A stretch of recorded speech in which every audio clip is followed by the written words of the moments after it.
Vocês estão lembrados que o nosso Messias Yahushua, também conhecido como Yeshua, ele disse, vocês são o sal da terra e a luz do mundo. Então, o sal, ele não é para ficar só no saleiro, ele é para ser colocado o quê? No prato de comida. E um pouquinho de sal, vocês já perceberam que dá um sabor bem característico para a comida? O prato de comida fica sem graça se não tiver sal. Da mesma maneira, a luz, ela é feita para ser colocada num lugar alto e não num lugar escondido. Ela tem que ficar num lugar alto para que todos possam vê-la. Assim é o caso da tribo de Levi, que herdou o sacerdócio. O Criador, em sua infinita sabedoria e em seu infinito amor pelo povo de Israel, ele estabeleceu que os levitas ficariam espalhados entre as 12 tribos, espalhando assim a santidade do Criador por todo o povo de Israel. Em qualquer das 12 tribos, alguém tivesse alguma dúvida em relação aos mandamentos, o que era certo, o que era errado, puxa, vamos lá e vamos consultar os levitas. Eles terão uma palavra certeira, vinda da parte do Criador para nos abençoar. Olá, shalom para todos vocês. No vídeo de hoje nós vamos prosseguir o estudo, o shiur do Sefer Yahushua, do livro de Josué, capítulo 13. No último estudo a gente parou no versículo 7 desse capítulo 13 de Josué. Hoje nós vamos do versículo 8 até o versículo 33. Caso você não seja inscrito ainda no nosso canal, se inscreve e ativa as notificações. Para que a gente venha pegar o fio da meada, eu falei que no último estudo a gente parou no versículo 7 do capítulo 13 de Josué. Então vamos lá, só para a gente pegar esse fio da meada, vamos ler de novo o versículo 7. E agora, reparte a terra por herança às 9 tribos e a meia tribo de Menaché. Mas um fato curioso ocorre aqui no Sefer Yahushua, no livro de Josué, é que antes de narrar a distribuição das terras para as 9 tribos e meia, vai estar falando acerca da herança das 2 tribos e meia, que ficaram antes de atravessar o Jordão, a saber, as tribos de Reuven, Gad e a meia tribo de Menaché, que você conhece como Ruben, Gad e a meia tribo de Manassés. Então vamos lá. Nós vamos ler aqui o versículo 8 em diante, até o versículo 14, para que a gente venha ter uma noção. Deixa a sua Bíblia aberta aí. É uma maneira boa da gente exercitar o conhecimento da palavra do nosso Criador, do nosso Elohim, é a gente ir acompanhando. Então deixa a sua Bíblia aberta aí e vai acompanhando. Então a gente tem que se familiarizar com o texto da Bíblia, das Escrituras. Vamos lá.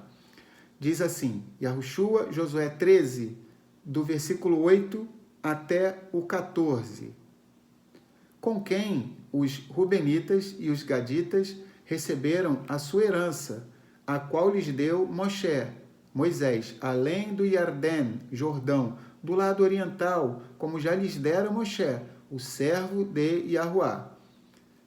Desde Aroer, que está na margem do ribeiro Arnon, e a cidade que está no meio do rio, e toda a planície de Medebá até Divon, e todas as cidades de Sihon, o rei dos Emoreus, que reinou em Heshbon, até o território dos filhos de Amon, e Gilad, Gileade, e o território dos Geshureus e dos Macateus, e todo o monte Hermon, e todo o Bashan até Salcar.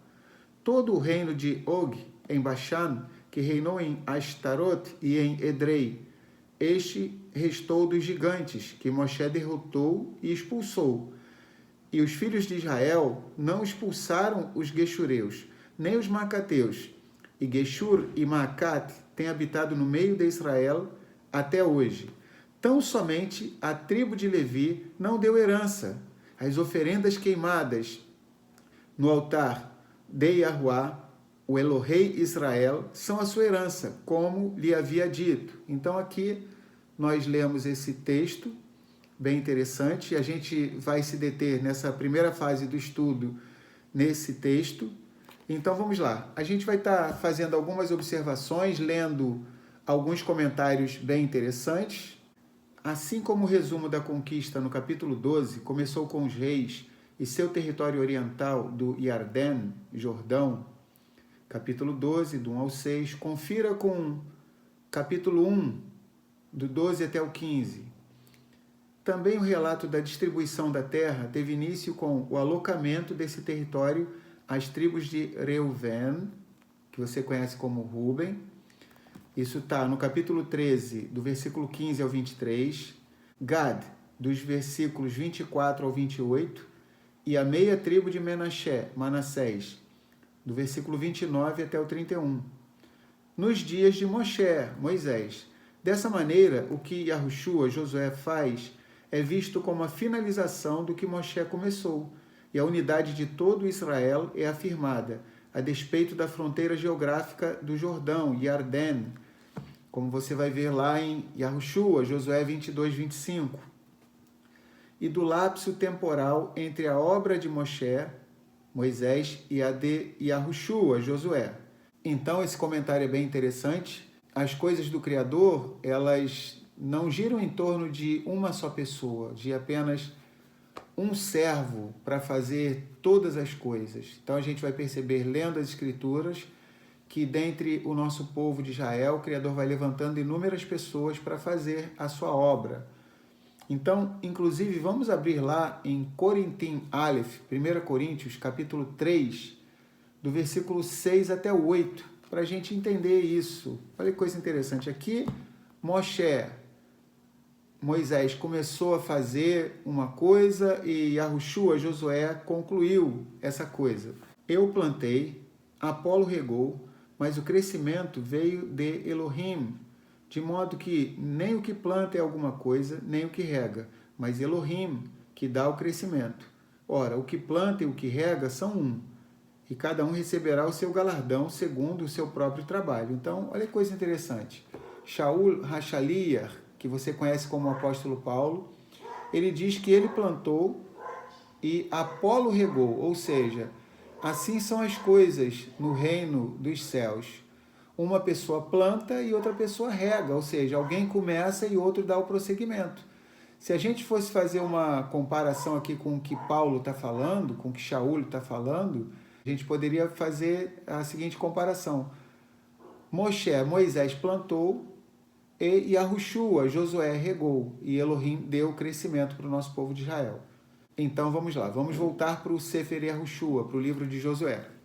Então aqui vai estar falando acerca da herança das 2 tribos e meia, Reuven, Gad e a meia tribo de Menaché.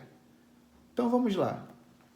Vamos ver algumas características acerca de Reuven, Ruben. Os Rubenitas. Ruben, era o filho mais velho de Yaakov. Lembrar que o patriarca Yaakov, que você conhece como Jacó, ele, no Val do Yavok, no Val do Jaboque, ele teve o seu nome modificado para Israel. E o nosso patriarca Yaakov, ele teve 12 filhos, de onde surgiram as 12 tribos de Israel. Então vamos prosseguir. Ruben, era o filho mais velho de Yaakov, nascido de Leá. Então, você pode ir na sua Bíblia marcar, é legal você fazer esse exercício. Vai lá e marca.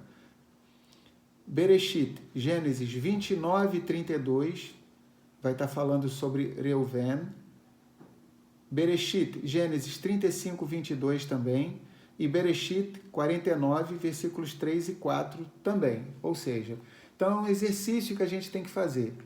Então, por exemplo, eu estou falando aqui os textos, vai lá, dá uma pausa aí no vídeo rapidinho, vai lá no texto e marca, para você fazer conexão com esse texto aqui de Josué, de Yahushua. Então, esse é um segredo para nós linkarmos, fazermos conexões em toda a Bíblia, para que toda a Bíblia venha se harmonizar. Então, a gente vai perceber que o que fala num livro está sendo confirmado no outro livro, ou seja, apesar da Bíblia, como nós temos nos dias de hoje, ela contém 66 livros, mas os 66 livros foram compostos por um único autor, a saber, Yahuwah, o nosso Elohim, o Elohim de Israel.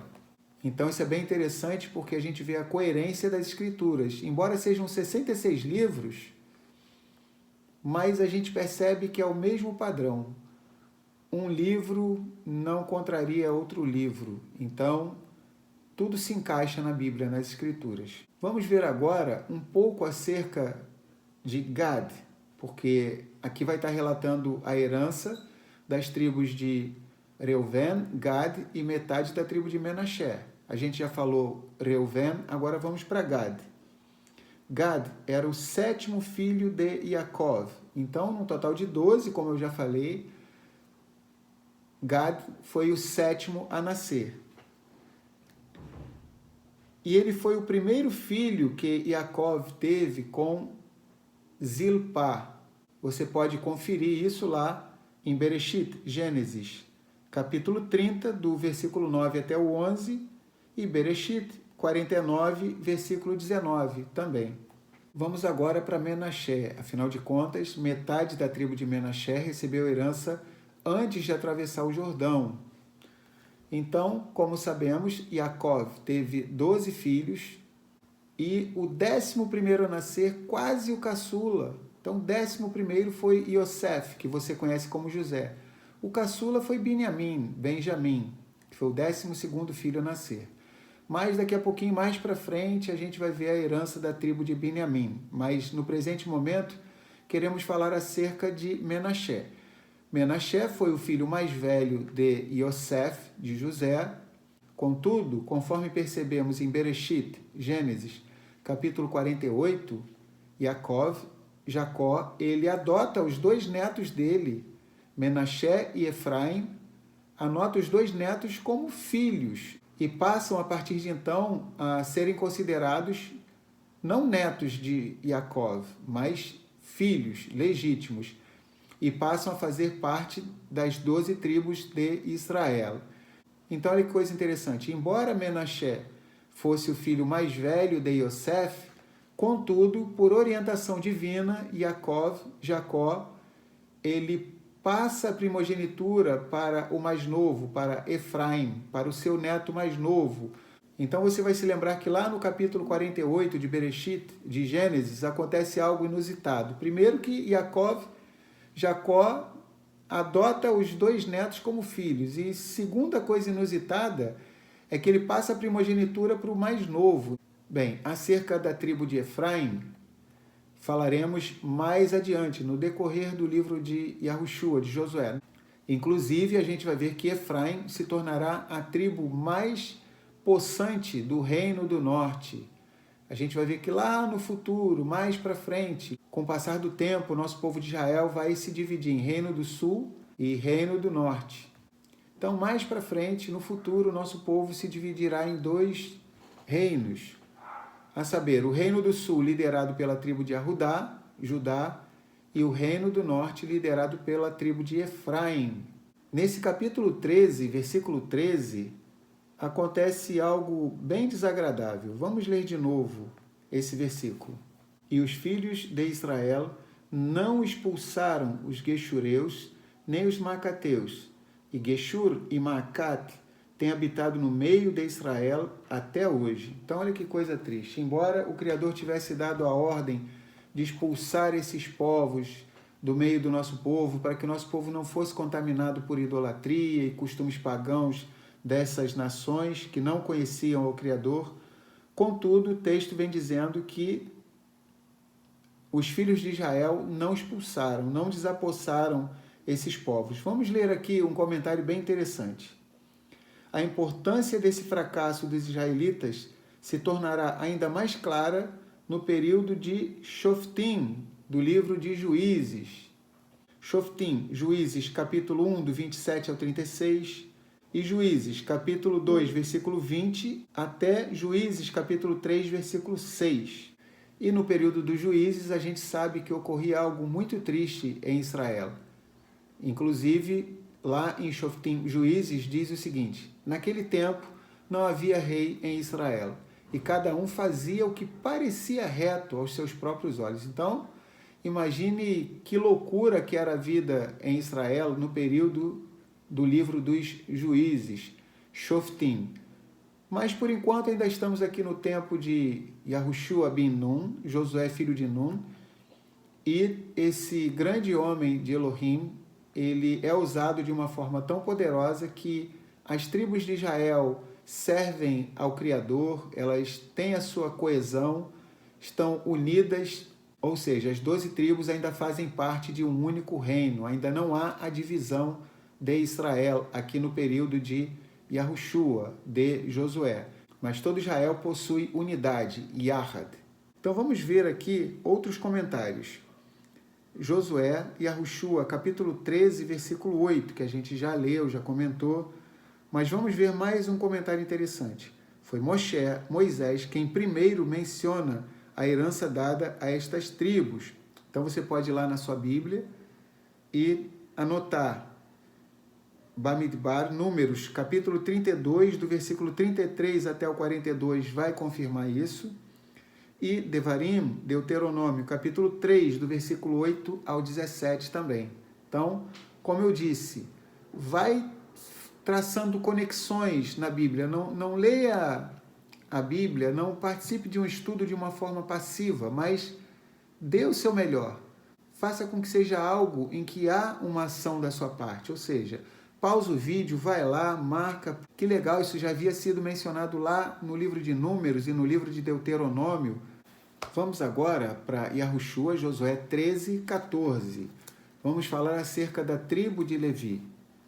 Diz assim: tão somente a tribo de Levi não deu herança. As oferendas queimadas no altar de Yahuá, o Elohei de Israel, são a sua herança, como lhe havia dito. Então, olha que coisa interessante.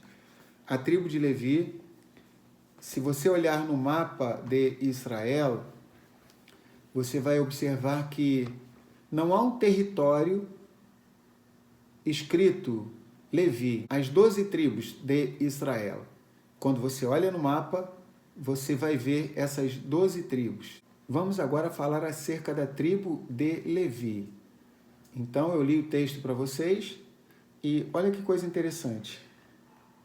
Levi era o terceiro filho de Yaakov, nascido de Leá. Então, você pode conferir lá na sua Bíblia, em Bereshit, Gênesis, capítulo 29, versículo 34, Bereshit, capítulo 34, versículo 25 e Bereshit 49, 5.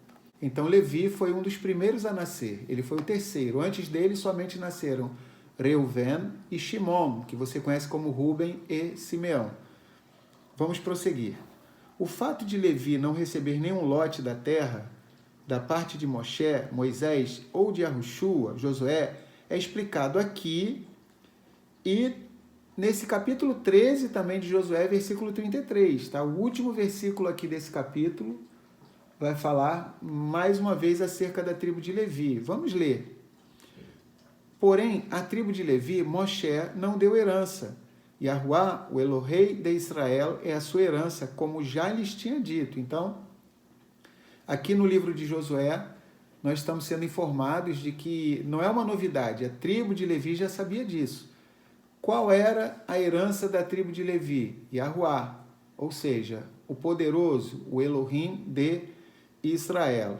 Então, caso você tenha uma Bíblia aí na sua casa que tenha o mapa, geralmente tem muitas Bíblias que lá no finalzinho vem mostrando o mapa das 12 tribos de Israel, tem vários mapas.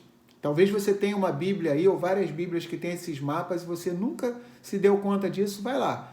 Faz esse teste aí, dá um pause, pega a sua Bíblia aí, de repente não é essa que você está lendo, mas uma outra, lá no finalzinho tem um monte de mapa do período da Bíblia, e você vai ver o mapa das 12 tribos de Israel. Você vai observar que não tem um território específico escrito Levi, porque Levi recebe herança em meio às 12 tribos de Israel, fica espalhado. Como a tribo de Levi herdou o sacerdócio, a Keuná, então o Criador, em sua infinita sabedoria, achou por bem espalhar, misturar a tribo de Levi entre as 12 tribos de Israel, para que a presença da tribo de Levi, que foi a tribo que herdou o sacerdócio, viesse estar espalhando a santidade do Criador por todo o território de Israel. Vocês estão lembrados que o nosso Messias Yahushua, também conhecido como Yeshua, ele disse: vocês são o sal da terra e a luz do mundo. Então, o sal, ele não é para ficar só no saleiro, ele é para ser colocado o quê? No prato de comida. E um pouquinho de sal, vocês já perceberam que dá um sabor bem característico para a comida, o prato de comida fica sem graça se não tiver sal. Da mesma maneira, a luz, ela é feita para ser colocada num lugar alto e não num lugar escondido. Ela tem que ficar num lugar alto para que todos possam vê-la. Assim é o caso da tribo de Levi, que herdou o sacerdócio. O Criador, em sua infinita sabedoria e em seu infinito amor pelo povo de Israel, ele estabeleceu que os levitas ficariam espalhados entre as 12 tribos, espalhando assim a santidade do Criador por todo o povo de Israel. Em qualquer das 12 tribos, alguém tivesse alguma dúvida em relação aos mandamentos, o que era certo, o que era errado, puxa, vamos lá e vamos consultar os levitas. Eles terão uma palavra certeira, vinda da parte do Criador para nos abençoar. E olha que coisa interessante. A princípio, o sacerdócio havia sido dado às 12 tribos de Israel, quando Israel sai do Mitzrayim, do Egito. Mas depois do triste incidente do bezerro de ouro, as tribos perdem o direito ao sacerdócio, com exceção da tribo de Levi, pois num dado momento em que o nosso povo de Israel estava adorando ao bezerro de ouro, ocorreu que Moisés, ele falou: quem estiver comigo e quem estiver com o Criador, vem até a mim. E nesse momento, quem chegou a ele? Única e exclusivamente a tribo de Levi. Nesse momento crucial, importantíssimo da história do nosso povo, em que precisava existir um remanescente, esse remanescente foi a tribo de Levi, esse remanescente fiel. Nesse momento, ficou decretado que a tribo de Levi recebeu o sacerdócio em lugar das 12 tribos de Israel. Vamos ler mais algumas coisas interessantes acerca da tribo de Levi.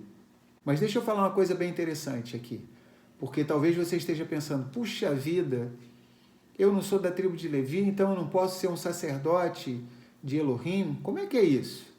Olha, eu vou dar uma notícia boa para você. Nas páginas da Brit Hadashah, da Aliança Renovada, que você conhece como Novo Testamento, está escrito diversas vezes o quê?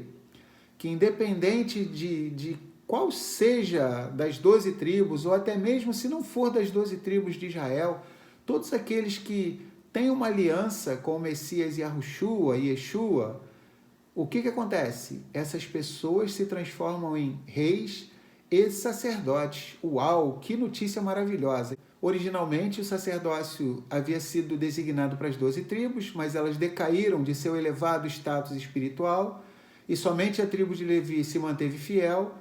Então, nas páginas da Bíblia, a partir do capítulo 32 de Êxodo em diante, até o final do Tanar, que você conhece como Antigo Testamento, o que ocorreu? O sacerdócio era uma exclusividade da tribo de Levi. Contudo, com a morte e ressurreição do nosso Messias, não somente as outras tribos de Israel, como até mesmo os estrangeiros passaram a ter o privilégio de, através de uma aliança com o Messias, serem também considerados reis e sacerdotes. Então, uma coisa extraordinária e maravilhosa ocorreu após a morte e ressurreição do nosso Messias. Então, você que está assistindo esse vídeo, ainda que você não seja da tribo de Levi, mas se você tem uma aliança com o Messias de Israel, o leão da tribo de Arudá, o leão da tribo de Judá, que veio cerca de 2000 anos atrás, morreu e ressuscitou e que em breve retornará. E ai de nós se não fosse a morte e a ressurreição dele, não teríamos acesso à vida eterna.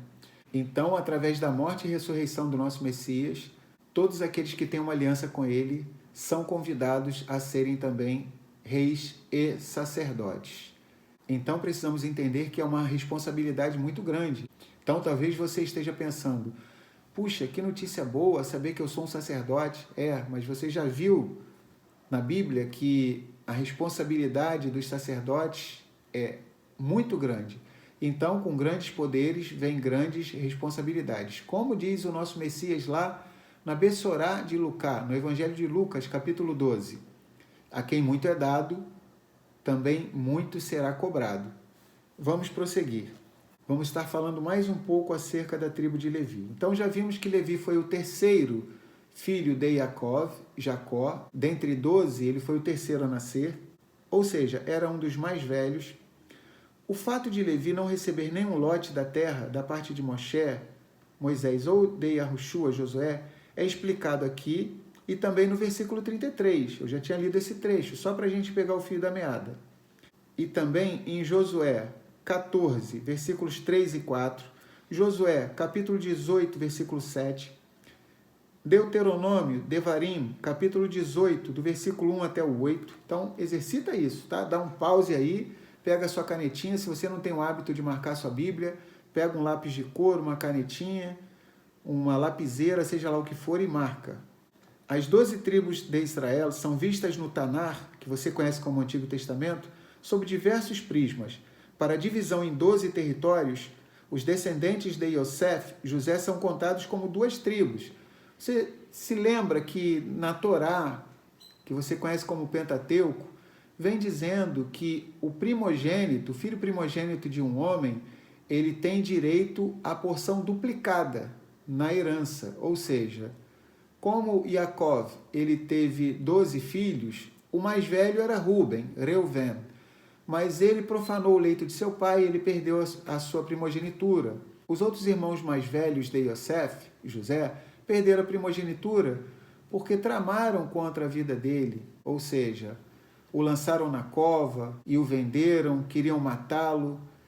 E embora Yosef fosse o 11º filho, contudo, ele recebeu a primogenitura, e o primogênito recebe a porção duplicada. Como cada tribo tinha direito a uma porção, Yosef, que se transformou em 2 tribos, Efraim, Manassés, Efraim, Menaché, ele recebe essa porção duplicada, ou seja, você não vai ver no território de Israel um lugar chamado Yosef, José.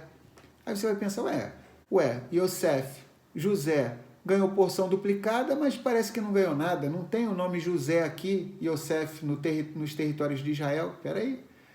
Quando você vê Efraim e Manassés, você está vendo um território que é destinado a Yosef, porque Efraim e Manassés são os 2 filhos de Yosef, José.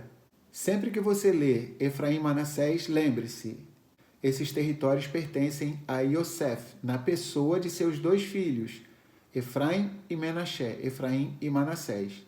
Vamos prosseguir. Para a divisão em 12 territórios, os descendentes de Yosef são contados como 2 tribos, Efraim e Menaché. A gente vai perceber isso em Yahushua, Josué 14:4. Vamos ler aqui rapidinho. Os filhos de Yosef foram 2 tribos, Menaché e Efraim. Aos levitas não deram herança na terra, senão cidades em que habitassem, e os seus arredores para seu gado e para a sua possessão. Vamos ler também Bereshit, Gênesis 48:5. Olha que interessante. Agora, pois, os teus 2 filhos que te nasceram na terra do Mitzraim, Egito, antes que eu viesse a ti no Mitzraim, Egito, são meus. Efraim e Menaché serão meus, assim como Reuven e Shimon, Ruben e Simeão. Lembram que eu já tinha falado isso no início? Vamos lá, para você deixar marcado na Bíblia, se alguém perguntar para você, não, mas eu ainda estou na dúvida, será que Yosef recebeu a primogenitura e que foi passada para os seus filhos, Efraim e Menaché? Vamos, para a gente fechar esse assunto aí com chave de ouro, vamos lá. Divrei Hayamim, que você conhece como 1 Crônicas, capítulo 5, versículos 1 e 2, diz assim: Quanto aos filhos de Reuven, Ruben, o primogênito de Israel, pois ele era o primogênito, porém, por ter profanado o leito de seu pai, deu-se a sua primogenitura aos filhos de Yosef, José, filho de Israel, de modo que na genealogia não foi contado como primogênito. E Judá, na verdade, foi poderoso entre os seus irmãos, e dele veio o príncipe, porém, o direito da primogenitura foi de Yosef. Ponto. Então, olha que coisa interessante. Yosef, aquele que foi vendido por seus irmãos, que foi parar lá no Egito e depois foi usado pelo Criador para salvar toda a sua família, salvar até mesmo povos estrangeiros que estavam no Egito, cerca de 70 povos. Esse gigante espiritual chamado Yosef, José, ele recebeu de uma forma bem honrosa o direito de ser o filho primogênito de Jacó. Embora ele fosse quase o caçula, dentre 12 filhos, ele foi o penúltimo a nascer, ou seja, ele foi o 11º. mas aprouve ao Criador, em sua infinita sabedoria, que a primogenitura fosse passada para ele. Vamos lá, agora a gente vai concluir esse capítulo 13.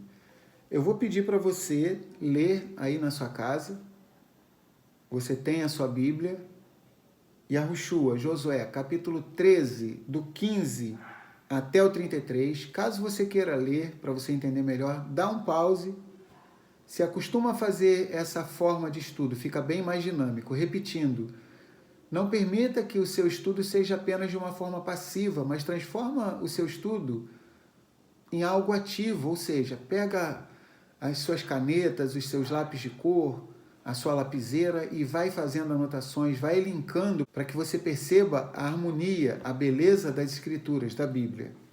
Então aqui em Yahushua, Josué, capítulo 13, do versículo 15 até o 32, que é o penúltimo, o último versículo, que é o 33, vai falar acerca da tribo de Levi, que Moshe não deu herança, afinal, como nós já vimos, o Criador é a herança da tribo de Levi. No final das contas, Levi recebeu a melhor de todas as heranças, porque muito melhor do que ganharmos terras, é o quê? É nós ganharmos o privilégio da presença do nosso Elohim, habitando na nossa mente e no nosso coração, ou seja, nós sermos santuário dele, nós recebermos o quê? O sacerdócio. Então, quer presente melhor do que esse? Infinitamente melhor é receber o sacerdócio do que receber grandes propriedades de terras. Vamos lá. Mas em Yahushua, Josué 13, do 15 até o 32, vai estar falando acerca da herança das tribos de Reuven, Gad e a meia tribo de Menaché, ou seja, Ruben, Gad e metade da tribo de Manassés. Lembrar mais uma vez que essas duas tribos e meia, elas receberam herança antes de entrar na Terra Prometida, ou seja, antes de cruzar o Rio Jordão. Eles participaram de toda a campanha de guerra com Yahushua, com Josué.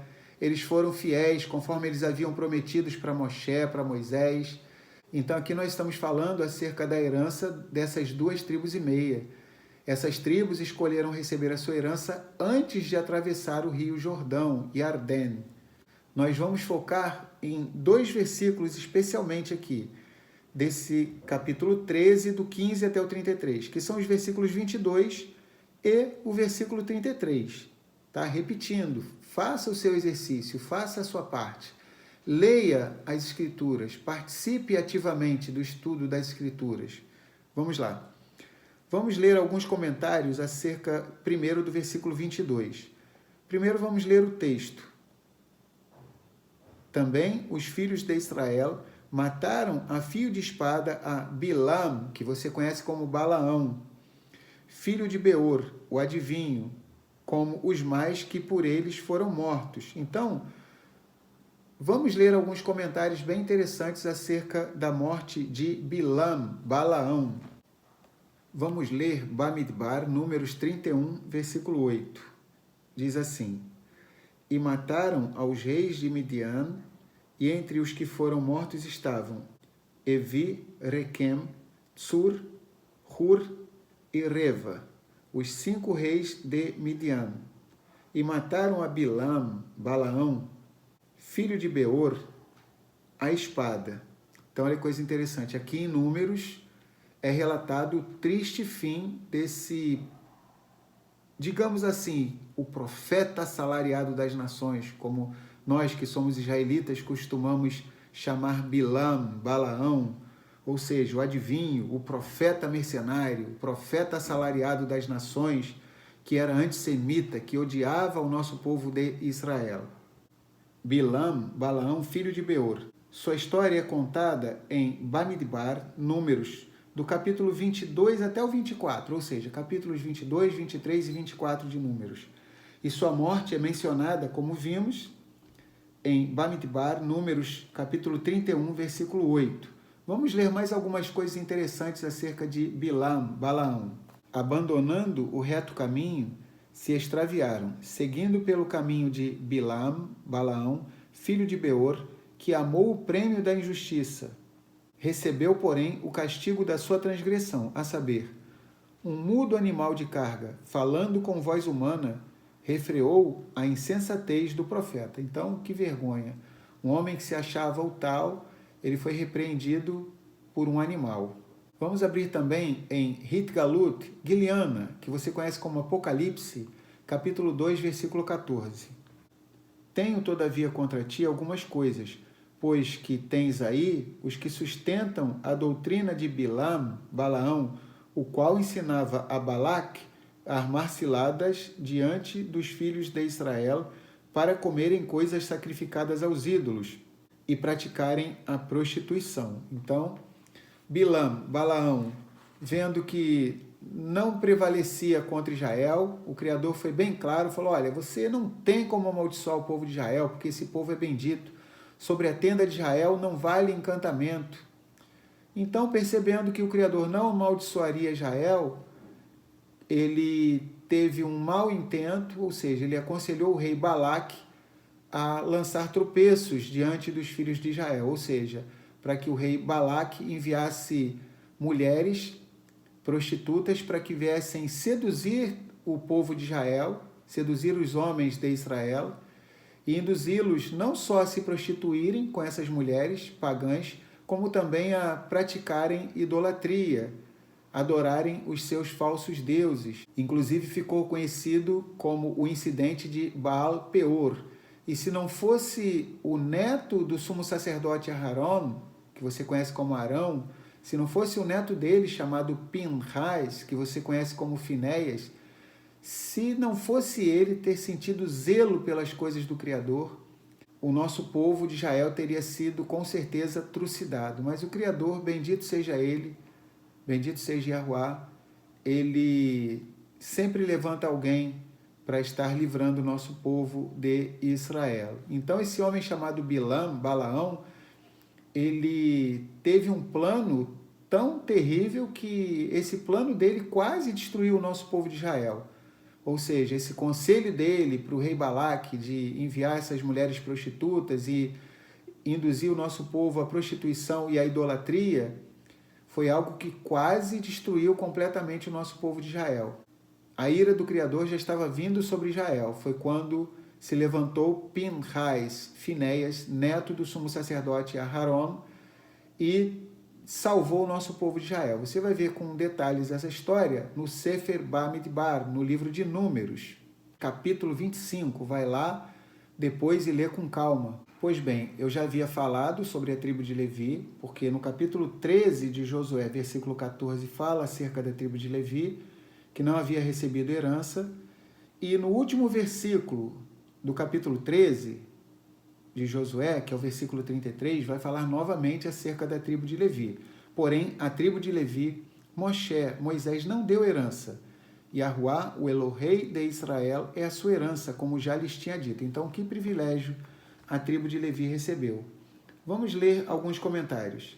O anúncio de que a tribo de Levi, que Moshe não deu herança, que aparece em Josué 13, 14 e 33, é explicado no capítulo 14, do 3 até o 4, porquanto as 2 tribos e meia já deram a Moshe herança além do Jordão e Ardém, mas aos levitas não tinha dado herança entre seus irmãos. Os filhos de Yosef foram 2 tribos, Menaché e Efraim. Aos levitas não deram herança na terra, senão cidades em que habitassem, e os seus arredores para seu gado e para a sua possessão. A gente já tinha lido, mas para a gente entender melhor. É relembrado esse fato no capítulo 18, versículo 7 também, de Josué. Vamos lá. Porquanto os levitas não têm parte entre vós, pois a Keuná, o sacerdócio de Yahuwá, é a sua parte. Gad e Reuven e a meia tribo de Menaché já haviam recebido a sua herança da além do Iardém, Jordão, para o oriente, a qual lhes deu Moshe, servo de Yahuwá. Então, até mesmo no capítulo 18 de Josué, a gente vai ver que no meio das listagens de alocação das tribos, é mencionado também que a tribo de Levi não recebeu herança. E daqui a pouco, daqui a algumas semanas, a gente vai estar vendo qual foi a porção de terra que a tribo de Levi recebeu. A gente vai ver isso com detalhes no capítulo 21 do livro de Yahushua, Josué. Então, como eu disse, Levi não tem um território exclusivamente dele, escrito Levi lá no mapa, mas a tribo de Levi vai ganhar 48 cidades no meio das 12 tribos de Israel. Dentre essas 48 cidades que a tribo de Levi recebe, 6 delas são cidades de refúgio, para onde o homicida, alguém que matou alguém sem querer, que não foi premeditado, ele poderia fugir na terra de Israel. 3 antes de atravessar o Jordão, 3 cidades de refúgio antes de atravessar o Jordão, e 3 depois de atravessar o Jordão, ou seja, tanto antes do Jordão como depois, totalizando 6 cidades de refúgio. Então, o território da tribo de Levi eram 48 cidades, 42 e mais 6 cidades de refúgio, totalizando 48. Vamos agora para a Torá. Vamos lá para Devarim, Deuteronômio, capítulo 10, versículo 9. Pelo que Levi não tem parte nem herança com seus irmãos. Yahuá é a sua herança, como Yahuá, teu Elohim, lhe tem prometido. Então, toda hora a gente vai ver que isso é mencionado aqui na Bíblia, nas Escrituras. Vamos também em Bamidbar, Números 18, do 21 ao 24. Aos filhos de Levi dei todos os dízimos em Israel por herança, pelo serviço que prestam, serviço da tenda da congregação. E nunca mais os filhos de Israel se chegarão à tenda da congregação, para que não levem sobre si o pecado e morram. Mas os levitas farão o serviço da tenda da congregação e responderão por suas faltas. Hukat Olam, estatuto perpétuo, é este para todas as vossas gerações. E não terão eles nenhuma herança no meio dos filhos de Israel, porque os dízimos dos filhos de Israel, que apresentam a Yahuá em oferta, dei-os por herança aos levitas, porquanto eu lhes disse, no meio dos filhos de Israel nenhuma herança tereis. Então, a gente vê que a todo momento o Criador reitera que ele é a herança da tribo de Levi. Mais um comentário acerca da tribo de Levi. Levi tem uma posição especial em relação a Elohim. Os levitas não receberam terra, conforme a gente vê também em Devarim, Deuteronômio 18, do 1 a 8. Então a gente vai ver que a tribo de Levi tem uma posição especial em relação a Elohim. E os levitas não receberam terra. Ao invés disso, os levitas receberam o quê? A Keuná, o sacerdócio da parte de Yahuá Elohim. Para concluirmos esse shiur, esse estudo, vamos trazer algumas reflexões, algumas coisas para fazermos de forma prática em nossas vidas, porque será muito bom se lermos as Escrituras e adquirirmos conhecimento através da Bíblia, das Escrituras, mas, além disso, além do conhecimento, que é o Da'at, também devemos o quê? Ter a prática da palavra do Criador em nossas vidas, ou seja, fazer com que o que está escrito aqui nas páginas da Bíblia venham fazer parte o quê? Do nosso ser, da nossa essência. Afinal de contas, o nosso Messias disse o quê? A boca fala daquilo que o coração está cheio. Então, quando a gente se alimenta da palavra do nosso Elohim, essa palavra entra dentro de nós, ela circula, é assim que se diz em Israel, ela circula dentro de nós, essa palavra, as Escrituras, e ela não tem por onde sair, e quando a gente abre a boca, é o único lugar que ela encontra para sair. Quando a gente abre a boca, o que vai sair da nossa boca? As Escrituras, a Bíblia. Então, essa palavra que a gente estuda, que a gente adquire conhecimento, ela tem que ser o nosso linguajar e também tem que ser o quê? As nossas atitudes, simbolizadas pelas nossas mãos, e o nosso caminhar, a nossa direção, simbolizada pelos nossos pés. Então, vamos trazer algumas reflexões para as nossas vidas. Em Yahushua, Josué 13, 13, vimos o seguinte: